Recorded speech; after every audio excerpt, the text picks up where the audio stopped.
Alors, bonjour tout le monde, bienvenue au podcast Inspiration Santé. Aujourd'hui, je reçois Louise Poirier, qui est une figure emblématique du sport et de la santé ici en Outaouais. Alors, bienvenue. Hey, bienvenue, oui, ça me fait plaisir. Merci d'avoir accepté, c'est un honneur pour moi. Et Louise, tu as 70 ans. Tu commences difficilement en donnant mon âge Difficilement, mais c'est une inspiration pour nous. En tout cas, c'est une inspiration pour moi.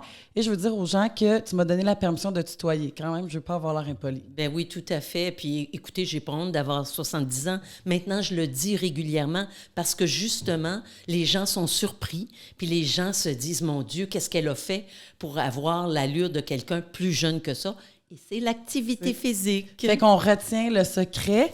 Tu as un CV, à vrai dire, quand même impressionnant. Quand tu m'as envoyé tous les trucs que tu as fait, j'ai été inspirée. Déjà, on se connaissait. Je veux dire aux gens que ta fille Maryse, on est allés à l'école primaire ensemble. Oui. Et moi, j'ai des souvenirs quand j'allais chez Maryse de toi qui rentrais avec ton outfit de vélo.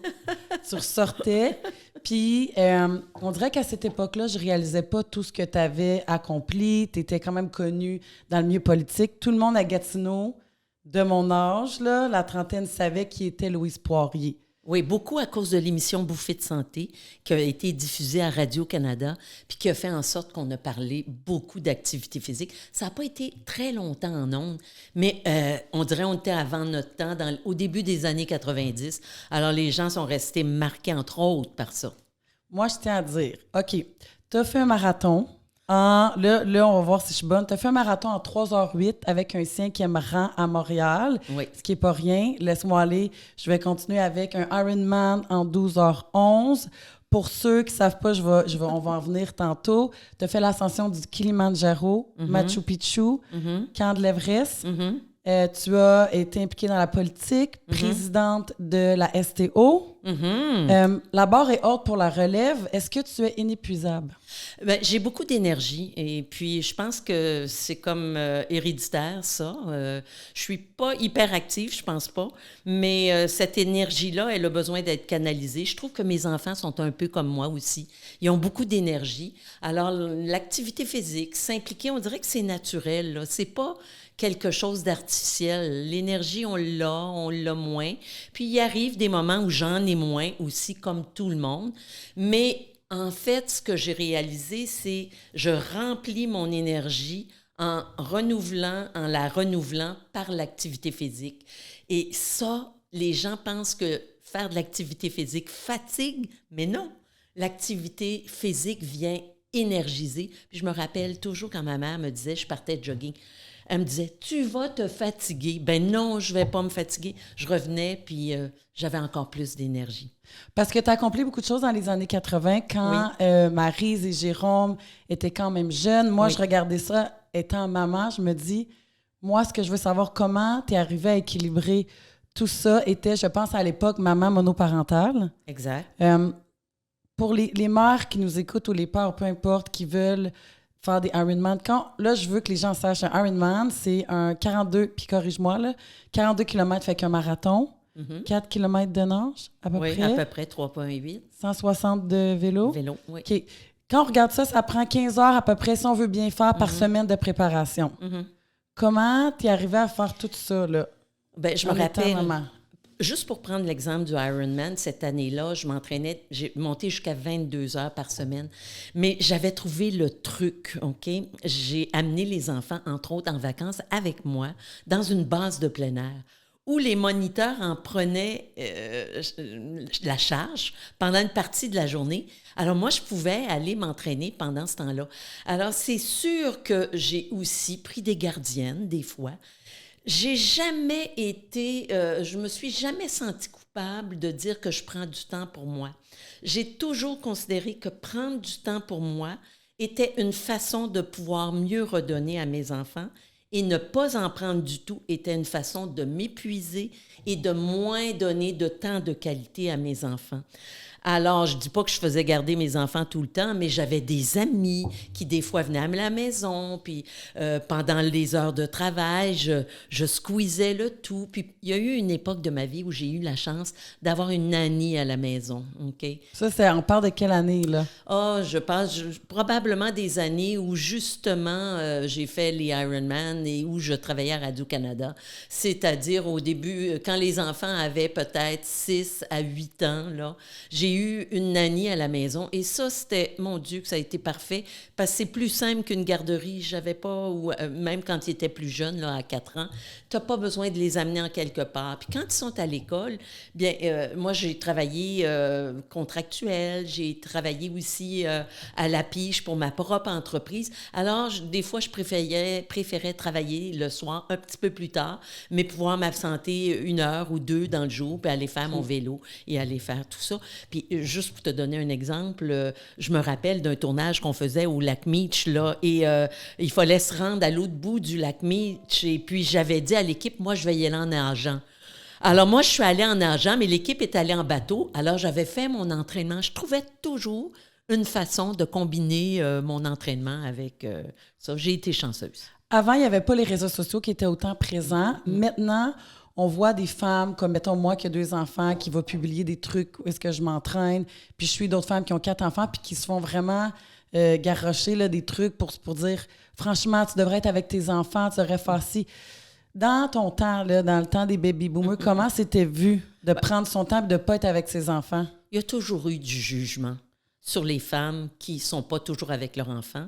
C'est un modèle qui, à mon avis, tend à s'estomper parce que je pense qu'on comprend qu'on doit être un peu égoïste si on veut redonner aux autres. Et quand je dis être égoïste, là, c'est juste prendre 1 à 2 heures de temps, un peu plus pour soi, à tous les jours si on peut, ou au moins quelques fois par semaine, pour aller se ressourcer. Puis c'est sûr que cet été, j'ai fait une compétition, puis c'était 90 minutes par jour que j'ai dû faire pendant les vacances d'été des enfants. J'ai dû m'entraîner à chaque matin 90 minutes. Et je me suis sentie un peu coupable, mais après, je me sentais une meilleure mère. Mais je me suis dit, faire un triathlon, c'est sûr qu'un jour, j'aimerais ça, mais ça demande. Il faudrait que je me dise, bon, je nage pas, fait qu'il faut que je prenne des cours de nage. Ah ben là, c'est certain que ça, c'est la base. Fait que c'est ça, mais tu sais, dans ma vie, pas pour gagner, mais j'aimerais dire, c'est fait, j'ai fait un triathlon.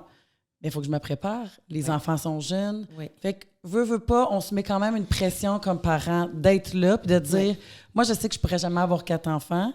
J'ai besoin de prendre du temps pour moi, puis à 4 enfants, j'aurais 0 temps. J'en ai 2, puis je trouve ça difficile, la conciliation d'être une entrepreneur. J'adore le sport.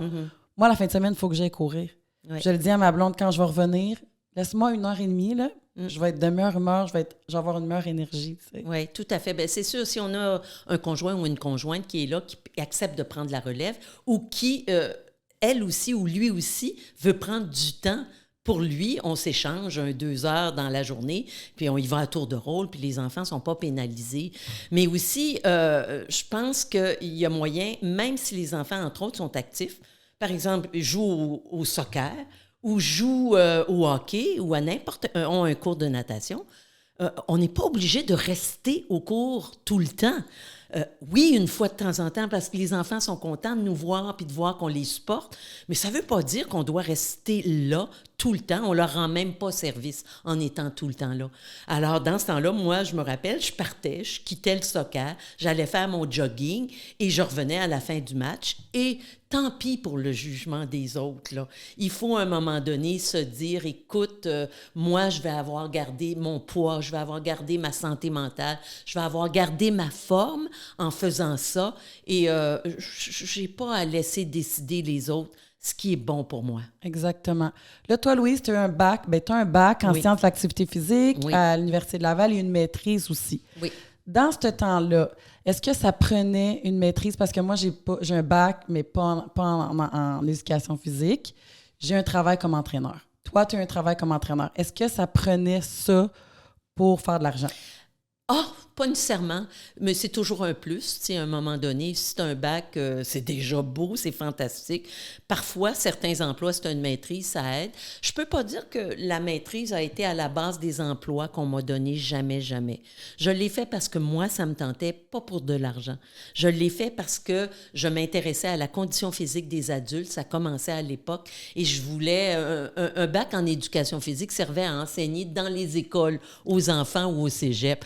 Alors, en faisant une maîtrise, ça m'aidait à aller un petit peu plus loin, être en avant de mon temps et à comprendre comment traiter l'adulte au lieu de traiter le jeune. Mais tant mieux si on peut le faire, mais c'est jamais une nécessité. Mais est-ce que les gens, il y avait des entraîneurs à ton époque qui vivaient de ça, là? Ah oui, ben, la plupart des entraîneurs avaient aucune formation. D'ailleurs, mon ex-mari était un entraîneur avant d'avoir son bac en éducation physique. Il l'a fait plus tard parce qu'il s'est Ah, rendu je savais compte... pas qu'il y avait un bac en éducation Oui, physique. oui, il l'a fait après parce qu'il s'est rendu compte qu'il y avait des connaissances à un moment donné qu'il te manque pour continuer à progresser. Mais les entraîneurs ont aussi des formations dans les fédérations sportives. Puis des fois, c'est suffisant.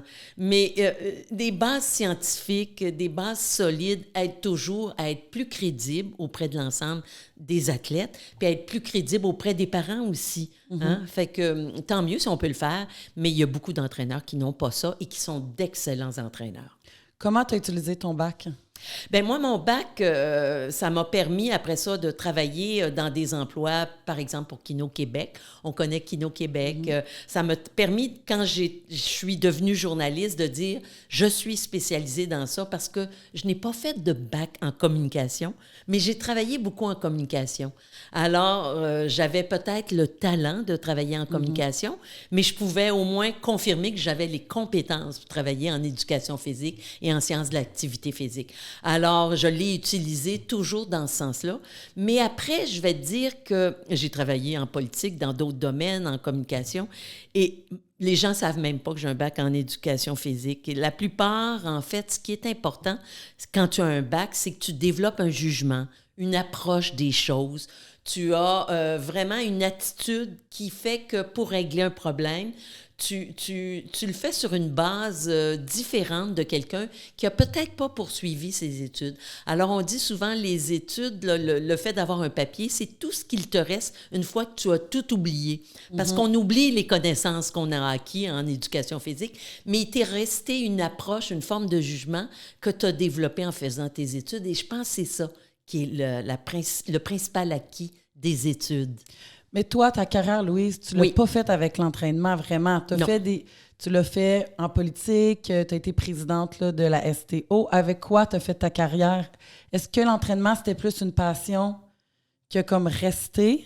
Oui, en fait, l'entraînement, l'éducation physique m'a mené à faire du travail en communication. Et ensuite, puisque je me suis fait connaître en communication, j'ai été embauchée par des médias, que ce soit Radio-Canada, Télé-Québec, des magazines, OK? Et après, parce que j'étais connue, OK, par les médias, on m'a donc demandé de me présenter en politique, OK? Je veux dire, les gens regardent peut-être ton CV, mais c'est plutôt la personne que tu es, la réputation que tu as. Si tu réussis à garder une bonne réputation et que tu as une réputation aussi d'écouter les gens, d'avoir une approche, je vais dire, correcte là, dans l'ensemble des dossiers que tu as eu à traiter, ben les gens disent « Hey, on vous connaît ». On élit quelqu'un qu'on connaît la plupart du temps. Puis après ça, ben, une fois que tu es connu, que tu as fait un peu de politique, là, ça peut te mener à d'autres carrières. C'est comme ça que j'ai géré la station de Télé-Québec. J'ai pu ensuite aussi travailler au CRTC et je me suis fait élire 3 fois comme conseillère municipale. Pas parce que j'avais un bac en éducation physique, mais aussi parce que j'ai eu un bac qui m'a fait connaître. Est-ce que tu t'es sentie à l'époque, à un moment donné, épuisée ou pas équilibrée? Parce que là, tu sais, je regarde tout ce que tu as fait, je me dis, my God, elle avait-tu un petit peu de temps pour se reposer? Comment ça s'est passé? Oui, bien, je vais te dire, il y a eu une fois dans ma vie où j'ai frôlé la dépression peut-être qu'un spécialiste aurait dit « Ah, elle est dépressive, on va la médicamenter. » Mais heureusement, j'ai continué à faire du sport à cette époque-là. J'avais un bébé, j'étais enceinte d'un deuxième, puis mon ex-mari était parti à l'extérieur tout l'hiver. Alors, à un moment donné, j'ai connu de la fatigue, du découragement, et les amis m'ont aidée. J'en ai parlé. Je pense que le secret, dès qu'on a un problème, si on le garde pour soi, on tourne en rond. Alors, j'ai continué à faire du sport et j'ai eu de bons amis qui m'ont écouté et qui m'ont encouragée et qui ont senti ma vulnérabilité.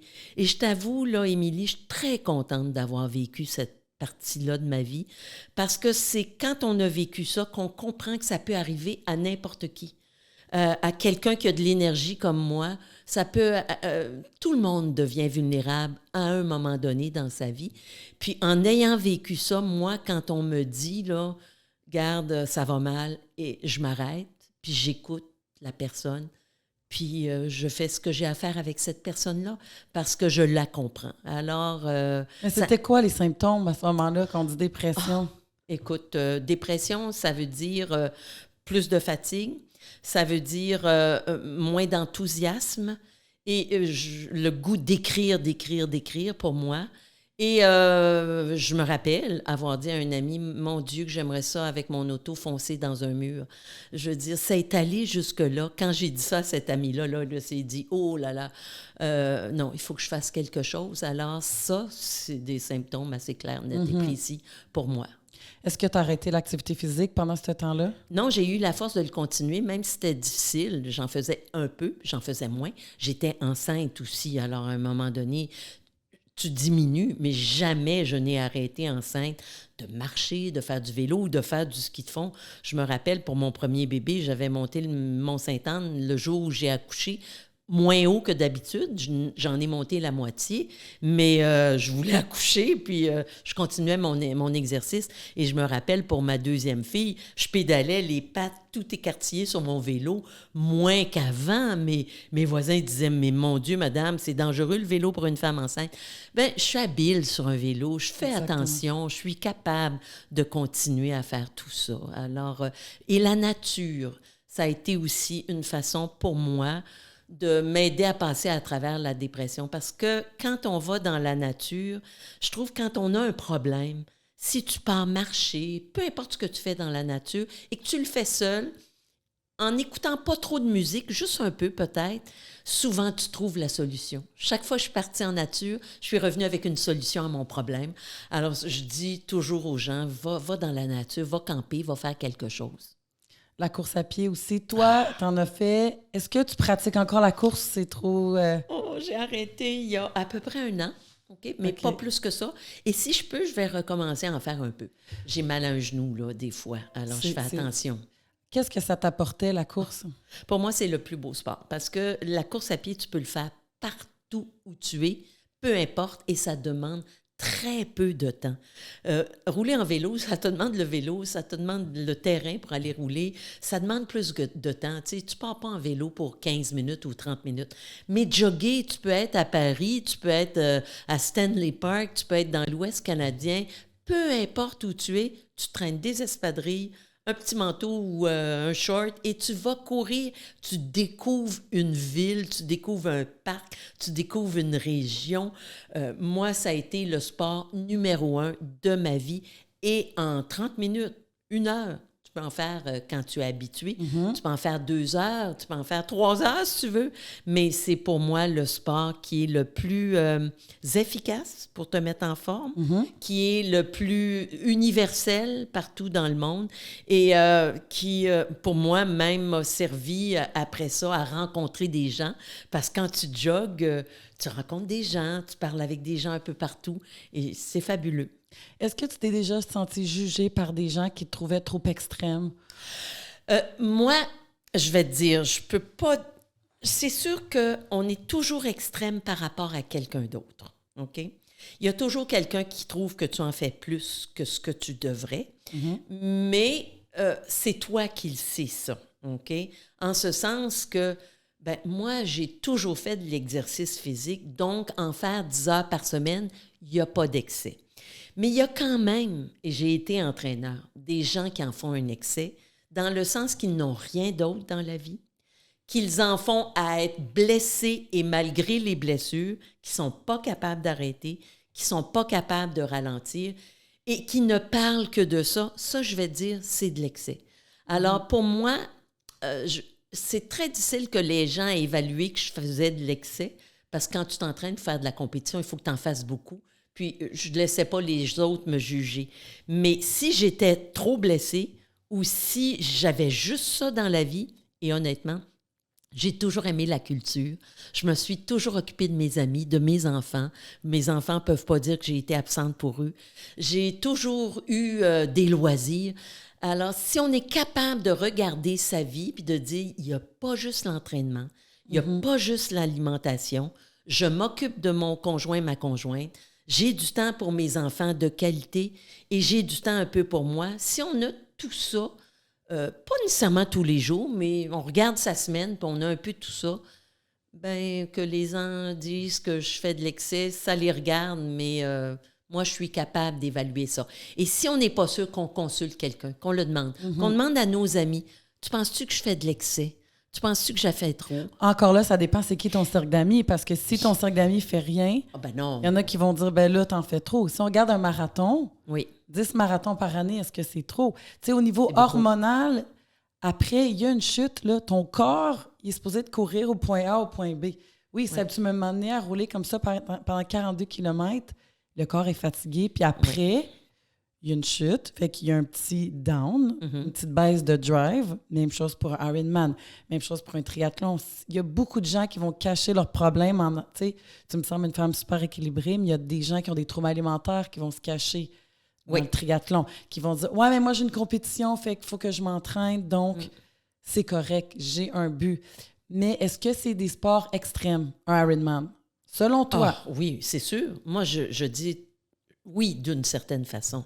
OK? À partir du moment où on fait des épreuves un marathon en montant, ça peut devenir un excès. Ça dépend. Il faut que le corps s'adapte graduellement. Il ne faut pas qu'on en fasse 10 Ironman, tant qu'à moi, par année. Il faut se donner du temps de repos. Et c'est pour ça que c'est utile, des fois, d'avoir un entraîneur. Quand je dis de demander à des amis, c'est demander à des amis dans le domaine qui connaissent ça, pas à la personne qui en fait jamais. Mais non plus ne pas demander à la personne qui te paraît excessive parce qu'elle en fait en excès. Moi, mon rôle d'entraîneur, et ça, Émilie, c'est important ce que je vais dire là, a consisté à ralentir les gens plus qu'à les pousser. Les gens ont tendance, une fois qu'ils ont goûté à la piqûre de s'entraîner, parfois à vouloir s'entraîner trop. Quand j'entraînais les pur sang, mon but, c'était souvent de « Oh! » Ça, c'est quoi? Ralentir. Les pur sang de l'Outaouais était un club de course à pied. Je les ai entraînés pendant 15 ans. Et mon rôle était souvent de dire « Oh, garde Denis ou Michel, garde, tu as une blessure, je ne te veux pas à l'entraînement ce soir. Va reposer, va voir ton physio, demande-lui ce qu'il te demande. Puis s'il dit que tu peux venir, viens. Mais autrement, non. » Et des fois, j'en voyais qui faisaient de l'intensité ou qui s'entraînaient trop. Et je leur disais, t'es sûr que tu veux faire tout ça? Et je les ralentissais parce que chaque corps a ses limites et il faut faire attention. C'est sûr, de nos jours, les gens ont comme pas de limites, se fixent vraiment de très gros objectifs. Mais moi, ce que j'ai réalisé, des gens qui faisaient ça sont capables de le faire pendant 1, 2, 3 ans, mais des fois, parfois, se retrouvent avec des blessures à long terme puis doivent arrêter de le faire. Il faut penser à son âge plus âgé aussi. Et si on fait de l'excès trop entre 20 et 50 ans, bien, peut-être qu'on va le regretter à 60, 70 ans parce qu'on va avoir des genoux finis, on va avoir des épaules à toute croche. Moi, mon but, c'est de faire de l'exercice et de continuer à en faire jusqu'à 90 ans. Et pour l'instant, je peux en faire encore. Le jogging, j'ai été obligée de le diminuer, mais je fais tout le reste. Je peux nager, je peux jogger, je peux marcher vite, je peux faire du vélo, je fais de la musculation régulièrement encore. Alors, il faut garder ça en tête si on se met à faire des épreuves de Ironman et des épreuves de très longue haleine. C'est un monde à part. Je vais te dire que les gens d'endurance versus les gens qui font de la musculation, c'est 2 mondes complètement différents. Oui. Dans le sens que les gens qui font de la musculation, souvent, ils vont prendre leur temps. Ils veulent bien bâtir leur masse musculaire, soit évidemment avoir un apport calorique qui est suffisant. Quand on fait beaucoup de cardio, le problème, c'est pas que les gens veulent être petits, mais c'est que souvent, ils n'arrivent pas à manger assez pour la dépense énergétique. Un Ironman, là, faut que tu en rendes des calories. Ben oui. Parce que si tu regardes les marathoniens, ils n'ont pas les shapes les plus belles. Puis en vieillissant, on veut une masse musculaire. Oui, mais en même temps, c'est sûr, on peut parler de masse musculaire et se dédier à ça, OK? Et on peut parler de sport aérobique et se dédier à ça. Mais cependant, même quand tu fais des sports aérobiques, il faut faire un peu de musculation pour bâtir le corps à être capable de supporter un entraînement aérobique plus poussé. OK? Alors, c'est sûr que les deux extrêmes, je vais dire, celui qui veut faire de la musculation presque excessivement, ça le regarde. Il peut faire que ça. Mais moi, je prône plutôt un équilibre entre masse musculaire et aérobique. Par exemple, quelqu'un qui fait du Ironman est beaucoup plus équilibré que quelqu'un qui ne fait que du marathon, en général, parce qu'il doit nager. Il a des épaules plus développées en partant. C'est certain que le vélo puis la course à pied vont le faire maigrir, mais il mangera. Il faut manger beaucoup. Moi, je mange beaucoup, OK? Mais mon poids est exactement le poids que j'avais à 18 ans encore. Mais dans ton temps, est-ce que la minceur était valorisée? Oui, la minceur a toujours été valorisée. Je me rappelle, mon coach de natation, il nous pesait et il nous disait, comme moi, je pesais 128 à un moment donné. Si je montais en haut de 130, il me regardait en voulant dire, ou peut-être que... Pense-y, là, OK? Maintenant, je pèse 130 à 135 et des fois en bas de 130, puis je pense à lui. C'est sûr, j'ai eu 2 enfants, c'est sûr qu'il y a eu plein d'affaires qui sont arrivées et je me permettrais d'avoir un petit peu plus de poids qu'à 20 ans. Mais oui, ça préoccupait et je me rappelle des skieuses de fond que moi, j'ai entraînées, que les coachs, là, les encourageaient à l'anorexie. C'était commun, mais ça l'est encore plus maintenant. J'aurais pensé le contraire, justement. Ah oui? J'aurais pensé qu'on est tellement sensibilisés aux troubles alimentaires, autant chez les hommes et chez les femmes et chez les jeunes athlètes. Je souhaite qu'il n'y ait plus ça. Tant mieux. Je souhaite qu'il n'y ait plus ça. Est-ce que tu t'es déjà entraîné pour perdre du poids? Dans le but, conscient et inconscient, de dire « Je vais m'entraîner, je vais en faire plus aujourd'hui pour manger plus » ou... C'est certain qu'après mes accouchements, j'avais le goût de retrouver rapidement mon poids, OK? Et je ne m'entraînais pas à ce moment-là pour faire de la compétition. Mais j'allaitais mes enfants, ce qui m'aidait aussi à retrouver mon poids. Donc, allaiter, faire de l'exercice, faisait que je retrouvais mon poids, mais sans... Moi, jamais je me suis vraiment privée de manger, OK? Et jamais j'ai cru au régime, peu importe le régime, parce que je crois personnellement que quand on suit un régime, on le regagne son poids après et des fois, on le regagne encore plus. Je laisse les gens faire ce qu'ils veulent et l'expérimenter, mais mon expérience à moi, c'est ce que j'ai vu. Bien sûr, par contre, j'ai des fois réduit un peu mon apport alimentaire, mais jamais en bas de 2000 calories ou en bas de 1800. C'est quand même énorme, là, parce Oui. que tu bougeais beaucoup. Voilà. Si on regarde une sortie de vélo, là, Oui. à peu près, c'est quoi, 2 heures ou 3 ou 4? Moi maintenant, je sors minimum 1 heure, puis ça peut aller jusqu'à 3 ou 4 heures. OK? Bon, 4 heures, c'est combien de calories à peu près? Bon, je le compte même pas. Regarde, je serais même pas capable de te le dire. Si ma montre me le disait pas, là, je serais pas capable de te le dire, mais c'est sûr que ça peut monter 4 heures jusqu'à 250 kilocalories à l'heure à peu près, là. Ça peut monter à presque 1000, OK? Mais sur le vélo, c'est pas là que tu perds le plus. Tu perds encore plus en joguant. Oh mon Dieu, je le sais, la course à pied, puis ça stimule énormément l'appétit. Fait que moi, je dis, chez les gens qui veulent perdre du poids, va-t'en pas jogger 10 km. Après, tu vas constamment te battre contre ton appétit. Oui, mais peut-être que les gens devraient boire un petit peu plus aussi avant de manger, là, puis se remplir l'estomac, puis manger les bonnes choses aussi. Exactement, mais si on parle de quelqu'un qui est en surpoids, là, vraiment, il faut restreindre l'apport calorique. Oui, toujours, mais jogger peut aider beaucoup, mais si tu es en surpoids, c'est une lame à 2 tranchants parce que tu peux te blesser si tu as trop de surpoids. Alors, il faut que tu commences vraiment doucement en joguant puis en marchant, puis augmenter graduellement, puis bien suivre tes blessures. Parlons des blessures. J'ai été blessée l'année passée avec une déchirure du labrum de la hanche. J'ai été psychologiquement quand même affectée. Et mon physio m'a dit, « Émilie, si tu avais eu 25 ans, on serait même pas ici. » tu as des blessures qui fait que tu as 38 ans maintenant, tu t'entraînes avec des jeunes de la vingtaine, tu ne peux plus t'entraîner comme à 20 ans, tu ne récupères plus aussi, puis il y a de l'usure qui s'accumule. Et là, je me suis dit, je m'entraînais chaque jour, là, vraiment, comme s'il fallait que je me pitche à terre à toutes les fois, épuisée. Et là, je me suis dit, OK, attends, là, ce que tu as dit tantôt, ça m'a interpellée. Je veux être capable, dans 10 ans, de ne pas être comme, j'ai un remplacement d'hanche, j'ai mal à l'épaule. Fait que j'ai tout restructuré. Je me suis pris un entraîneur, moi aussi. Et ça m'a aidé à périodiser, là, maintenant, j'ai une journée avec un gros volume. C'est pas parce que c'était pas efficace ou que je suis pas tout trempe à la vite que c'était pas un bon entraînement.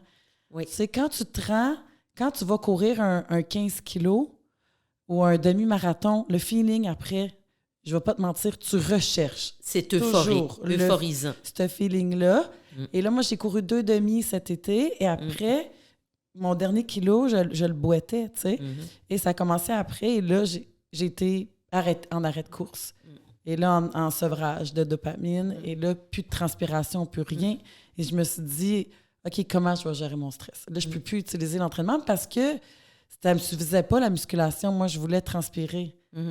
Et là, j'ai appris, mais c'est très dur, là, Oui. Puis même à ça, une sortie de 30 minutes, ça sera pas assez. On recherche, on veut avoir ce sentiment de satisfaction-là et le bien-être après. Et la course, j'ai lu un article, ça dit que la musculation, c'est pas été scientifiquement prouvé que ça va être d'humeur. Mais dans la course à pied, il devrait pratiquer comme à 1 heure et plus. Il y a vraiment quelque chose qui aide au niveau des neurotransmetteurs. Fait que, Ça prévient les blessures. La musculation, là, c'est une façon de prévenir les blessures. le renforcement, ils ont dit arrêtez de vous étirer comme ça. Mais oui. Renforcer les moyens faits, c'est renforcer les adducteurs et tout ça. Mais toi, là, je regarde 70 ans, tu es capable de faire pas mal de trucs. Oui, j'ai vu les blessures que tu as eues, mais quel conseil que tu aurais à me donner? Pour une femme qui va avoir 39 ans cette semaine. Je vais te dire une chose que j'ai répétée toute ma vie. Le repos fait partie de l'entraînement. Quelqu'un qui n'apprend pas à se reposer, à prendre une journée de repos par semaine ou à prendre 1 ou 10 jours, ne fera pas long feu.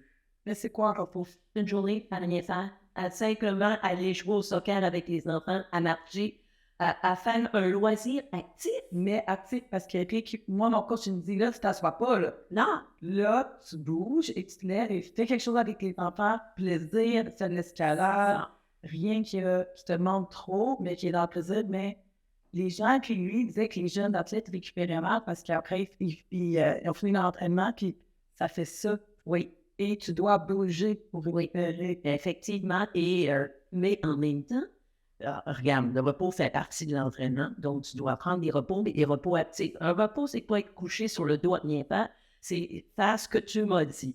Ensuite, quand tu fais des épreuves de longue distance, j'avais toujours de la misère à dire à mes gens, 1 semaine de repos après un marathon, 1 semaine de repos après un Ironman. C'est un minimum. Le corps a besoin de se renouveler. Il a usé ses articulations, il a usé ses tendons. Il faut lui laisser le temps. Puis après ça, on reprend doucement. Et écouter son physiothérapeute. Ton physiothérapeute va te donner, si c'est un bon physio qui connaît le sport, va te dire oui, tu peux continuer à faire du sport avec ta blessure parce que des fois, il faut continuer. Des fois, il va dire non, il faut du repos, mais tu as des exercices de réhabilitation à faire. Moi, j'écoute de façon moderne mes physiothérapeutes. Ils me disent fais ça, je le fais. Je me dis qu'ils veulent mon bien. Et il n'y a rien de pire que de penser qu'à 60 ans, là, tu ne vas plus faire du sport, tu vas avoir plus le temps pour en faire. Alors, tu es bien mieux d'équilibrer tes années d'entraînement. D'ailleurs, je vois beaucoup de gens qui ne commencent qu'à 50 ans à faire du sport. Et souvent, ils peuvent battre des gens qui étaient des athlètes plus jeunes parce que les athlètes sont finis. Ils n'ont plus aucune articulation, ils sont plus capables d'en faire. Alors, ça prouve qu'il faut trouver entre les deux, l'excès et ne pas en faire du tout. Un équilibre qui est celui qui convient à ton corps, à ce que tu as besoin. Et des fois, il faut se parler, se dire, il faut que j'en fasse moins. Même si j'ai le goût de l'adrénaline, même si j'ai le goût de l'euphorisant, je suis mieux d'en faire moins parce que je voudrais en faire. Puis m'occuper de mes petits-enfants qui font du sport. Moi, je suis une capable de jouer et de faire du sport avec mes petits-enfants. C'est pas tout le monde. Non, exactement. Là, tu as fait l'ascension du Kilimanjaro. Oui. Moi, c'est quelque chose peut-être qui m'intéresserait dans le futur. Qu'est-ce que ça t'apporte, les montagnes? Parce que tu en as fait plusieurs. C'est quoi ça versus un marathon? Oui, bien, en fait, le fait d'avoir fait un marathon, des sports comme ça, te prépare à faire ça parce que tu as l'attitude, tu as le corps qui est capable de souffrir parce que des fois, il y a des souffrances. Puis en même temps, c'est des sports d'endurance, faire de la randonnée PS, parce que c'est ça, avec sac à dos, ça demande d'avoir un corps musclé, ça demande d'avoir des capacités aérobiques. Tu fais ça en groupe, donc il y a un volet social.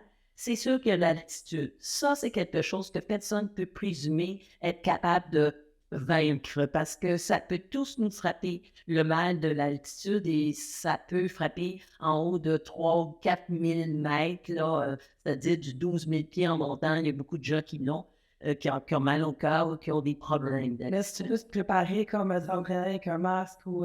Moi, j'ai jamais utilisé des masques. C'est de se joindre à un groupe qui connaît ça, d'avoir quelqu'un qui vous entend. Il y a certains médicaments que tu peux prendre pour t'aider à monter les derniers mètres. Je l'ai fait lors du Kilimanjaro. Moi, j'ai pris à un moment donné certains médicaments qui t'aident à mieux métaboliser ton oxygène et tout ça. Et il n'y a pas de honte à le faire, il y en a beaucoup qui le font. Mais je n'ai pas utilisé de masque d'oxygène parce que tu fais ça seulement à des altitudes très, très élevées. Mais toutes ces montagnes-là, je les fais, sais-tu ce que ça apporte? Ça permet d'aller au bout de ses ressources. Je te jure que le Kilimanjaro, je n'ai pas trouvé ça nécessairement facile, mais le Kamba, j'ai trouvé ça très difficile à un moment donné parce qu'on a traversé un col et mon Dieu, il y avait des gens qui étaient malades autour de moi. Moi, j'ai été correct, mais j'étais enflée, je trouvais ça. Puis le coach m'a dit que j'avais l'air d'avoir presque perdu la carte parce qu'il te demande à un moment donné ton nom, ton adresse. Si t'es trop mêlé, il faut que tu redescends. Mais j'étais correct, mes limites. Alors, j'ai aimé ça parce que ça t'amène à des endroits où pas beaucoup de jeunes vont. C'est beau, les montagnes. Puis ensuite, ça t'amène au bout de tes limites. À un moment donné, moi, je ne fais pas 25 Ironman. Là. Moi, j'en ai fait un, puis j'ai fait le triathlon de Nice. J'ai fait 3-4 marathons dans ma vie. Moi, je ne suis pas du genre à vouloir faire des marathons toute ma vie. Ça n'amenait plus loin. Est-ce que tout le monde serait capable de faire le Kilimanjaro? Moi, je pense que j'ai vu des gens pas en forme du tout, je te jure. Et c'était dans la tête. OK? Mais quelle montagne que, par exemple, ma première que je pourrais faire? Moi, j'aime beaucoup aller dans les Adirondacks qui sont ici à Lémontier. Le Mont Marcy, le Mont Algonquin, c'est déjà des gros défis à aller faire ça. Après ça, c'est sûr, tu peux aller dans le Ouest canadien, il y en a plein des montagnes. J'ai fait des randonnées dans les monts en Europe aussi, dans le Mont Blanc et tout ça. Puis après ça, une fois que tu en as fait, là, tu peux aller t'entraîner à Temps Fortune ici à monter par descendre. Tu peux aller t'entraîner au Mont-Tremblant à monter à descendre, tu sais, pour faire ta musculature, préparer ton cœur. Mais pour l'expérimenter un peu plus, les Adirondacks sont fabuleux. Tu vas aller dans les Chic-Chocs, vers la Gaspésie. Il y a aussi les Grands Jardins au Québec, tout près dans Charlevoix. Alors, tu as des montées un peu plus longues, tu les recherches et tu vois si tu aimes ça monter et descendre. Parce que le plus difficile, c'est pas toujours juste de monter, descendre au niveau des articulations. Au niveau de la musculature, c'est ça qui le plus on dit. Là. Qui est-ce que tu tiens à aller en ce moment? Au moment où on se parle en termes de sport. Moi, j'ai fait du ski de fond cet hiver sans arrêt. On a eu un très bel hiver avec beaucoup de neige. J'aime faire du vélo parce que c'est moins dur pour mes articulations. J'aime faire des sports aquatiques. Je nage un peu moins, mais l'été, je le fais un peu plus. Ce qui me tient, c'est que, par exemple, avec mes enfants, on organise des sorties l'an passé, justement dans les Adirondacks avec ma fille et mes petits-enfants. Ils sont allés? Ben oui, ils n'ont pas nécessairement monté Marcy, mais on a fait Nune-Mark, qui est une montagne quand même, qui monte pas mal. Puis moi, je voulais pouvoir le faire avec eux, redescendre avec eux. Et on a fait en vélo, il y a 2 ans, une longue randonnée qu'on prenait les petits-enfants sur la piste dans le nord, dans les Laurentides, sur le chemin là, la voie ferrée là, qui est transférée. Et on a fait 2 jours, ils n'attendaient pas après la mamie, là. C'est moi qui attendais après les 10 ans. Alors, c'est ça que je veux. Ça me tient à nez. Mais ce qui me tient à nez, c'est de continuer à... Je marque mon kilométrage. Ça me stimule de dire, hey, j'en ai fait plus. Crois-le ou non, là, cet hiver, mon sport, mon hiver, c'est un de mes plus de kilométrage à vie. C'est mon deuxième plus grand à vie et j'ai 77. Un bel hiver pour Oui, puis en vélo, l'an passé, c'était mon été le plus de kilométrage à 69 ans. Alors, tu sais, il n'y a pas de limite. Donc, faire du kilométrage, passer du temps avec des amis, pédaler, j'ai le temps, faire ma musculation encore, faire un peu de yoga, je m'étire aussi, tu sais, je m'allonge. Tous les matins, je me lève en faisant des exercices d'étirement et un peu de musculation. C'est le prix à payer pour rester en forme à mon âge et j'adore ça le faire. Exactement, on n'a pas le choix. Comme ça, aux gens, si tu veux t'entraîner comme ça avec un volume important, il y a d'autres choses à faire aussi à côté. Oui, je pense un petit peu moins fun pour certaines personnes qui aiment moins. C'est sûr que les étirements, tout le renforcement, j'aime moins ça. Je le fais. Tu le rends dans ta routine. Oui, important à rouler comme ça, à faire du ski. Peut-être qu'à un moment donné, si tu n'avais pas cet équilibre-là, on l'a aujourd'hui. Mais oui, tout à fait. Je suis un peu planche à neige, moi, encore. Tu sais, puis mon garçon fait de la planche à neige, mes enfants aussi, puis il y a un petit garçon qui se prépare à en faire. Je pense que j'aimerais pas ça, pouvoir faire de la planche à neige avec lui. La première fois qu'il va en faire à 3 ou à 4 ans, là, tu sais, il en fait déjà un peu. Alors, oui, c'est comme dans tout. Il y a un prix à payer pour chaque chose qu'on veut avoir. Si on veut être en forme, il y a un peu de musculation à faire. T'aimes pas ça, mais t'en fais quand même. Tu sais, des fois, il faut manger des légumes, peut-être pas ça, mais il faut en manger. Tu sais, des fois, il faut faire des choses pour aller plus loin. Il n'y a pas juste des choses qu'on aime faire dans la vie qu'on peut faire. Parfois, il faut en faire qu'on aime moins. Exactement. Puis l'affaire avec l'estrogène et la progestérone qui devient plus débalancé en vieillissant, Oui. n'est pas faite pour faire de la masse maigre. Donc, c'est un luxe d'avoir de la masse en vieillissant. Oui. Pour le voir, moi, je veux en gagner.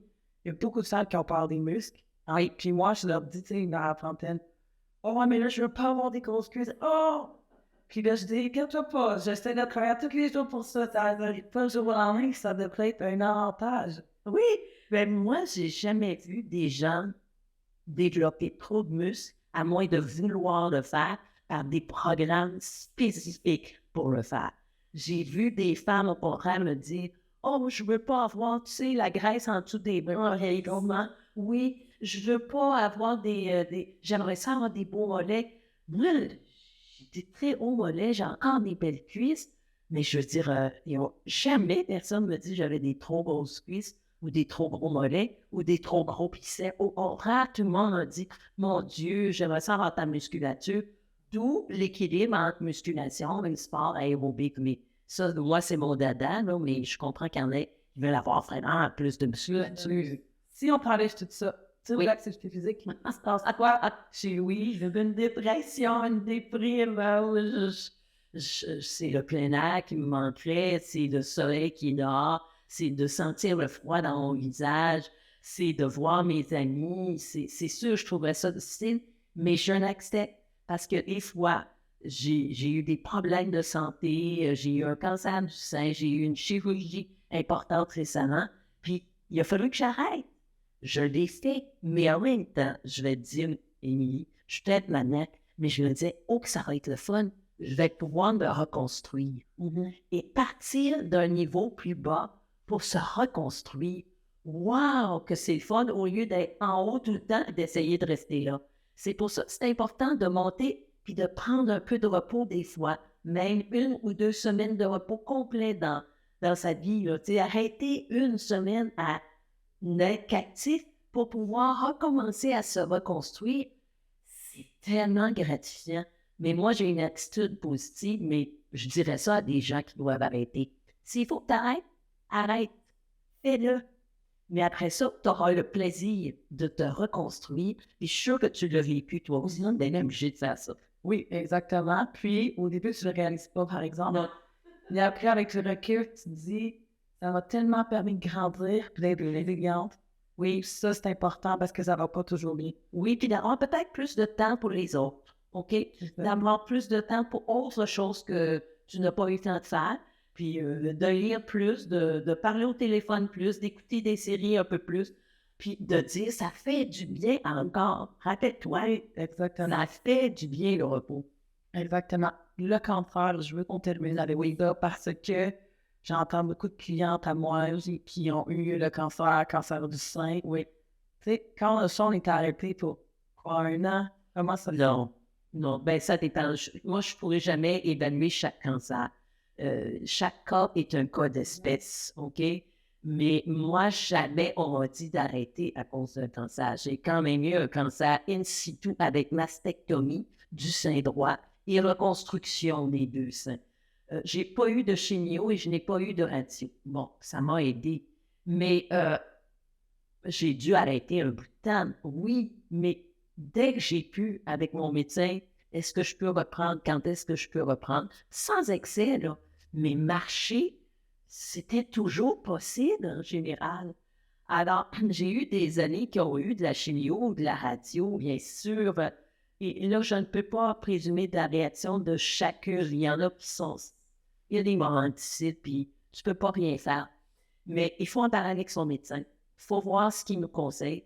Puis en général, quand tu veux au moins aller marcher, tu le fais, même si c'est difficile un petit peu. Exactement. Il ne faut pas se laisser prendre parce que « Ah, ça me fait un peu mal. Ah, j'ai un peu ci, j'ai un peu ça. » Si le médecin te dit que tu peux y aller, là, même si tu as un peu mal, combien de fois je suis allée faire un peu d'exercice en ayant un peu mal, mais en me disant « C'est normal des fois d'avoir un peu de douleur. » Mais de continuer. Alors, moi, c'est le message que je dirais aux femmes, mais chaque cas. Mais chaque fois, est-ce que j'ai deux clients de tes boîtes présentement, une qui est en chimio avec pilule, Oui. puis l'autre, c'est une autre sorte de chimio, puis ils sont là. Chaque fois, je me dis tellement, c'est inspirant. Puis il y en a un qui dit, j'ai un petit peu mal au corps, je prends une gravotte, puis c'est correct, ça me fait du bien d'être ici. Oui. On dirait que les gens, ils voient comme l'exercice physique body nuit, mais comme tellement pas. Vous avez juste te faire du bien. Oui. Au lieu d'en faire 1 heure, faisant 15 minutes, Exact. faisant 20 minutes. Oui, parce que tu as l'impression que tu reprends la vie normale. Puis c'est dur à avoir un cancer, c'est stressant, tu attends. De nos jours, les chirurgies, ça prend du temps. Puis, c'est une des pires nouvelles. On ne veut pas entendre ça de personne. Mais une fois que tu l'as entendu, premièrement, tu peux continuer à t'entraîner jusqu'à temps qu'on agisse sur toi, puis tu te reprends assez rapidement à un moment donné, fais ce que tu peux. Moi, j'ai des amis, c'est une femme-là, le don du mal, le bras. En tout cas, je fais vraiment du bien. Puis, si je recule de 30 ans, ça aurait été probablement la personne que j'aurais aimé passer du temps avec. Puis, moi, je m'entoure en vieillissant. J'ai des enfants, j'ai moins de temps. Je choisis beaucoup mes amis. Je m'entoure de gens positifs, puis qui aiment faire les mêmes trucs que moi, qui aiment se lever tout le matin pour aller dans le bois. Je pense que tu donnes espoir. Oui. Si je te demandais, mettons qu'on parle aux femmes de la quarantaine, là, présentement, qui bougent pas. Oui. Quel conseil que tu pourrais donner? Parce que tu as un message d'espoir tantôt à dire des gens de 50 ans qui commencent. Oui, La vie n'est pas finie, là. et non, j'ai tellement eu toutes sortes d'amis qui étaient pas actifs, qui ont commencé à des âges tardifs, puis je les vois aller, puis je suis impressionnée. Moi, je sais que les femmes, là, en vieillissant, avec la ménopause, on parle de prendre du poids, on parle de le corps vieilli, on aime moins ça, un ventre flasque, peu importe, OK?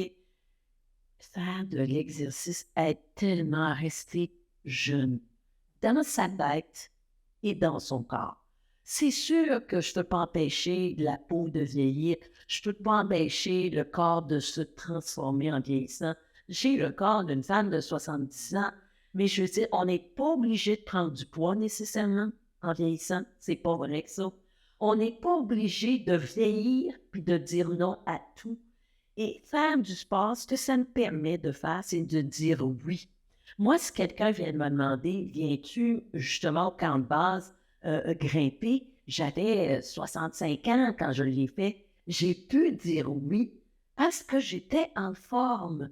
Et je peux dire oui à plein d'amis plus jeunes que moi. J'ai beaucoup d'amis plus jeunes qui me disent, viens-tu en vélo? J'ai des amis qui ont 85 ans qui suivent des gens de 60 ans en vélo.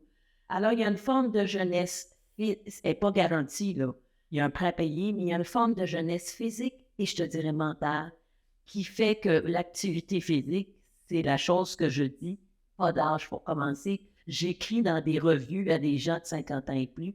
Et je ne cesse de leur dire, commence en fonction de tes capacités, mais tu vas pouvoir aller loin, puis peut-être aussi loin que moi je suis allée. J'ai fait ça à 40 ans, mais toi, tu vas peut-être le faire à 50 ans ou à 60 ans. Il n'y a pas de limite. Il y a seulement les limites qu'on se donne. Exact. Moi, je t'engage.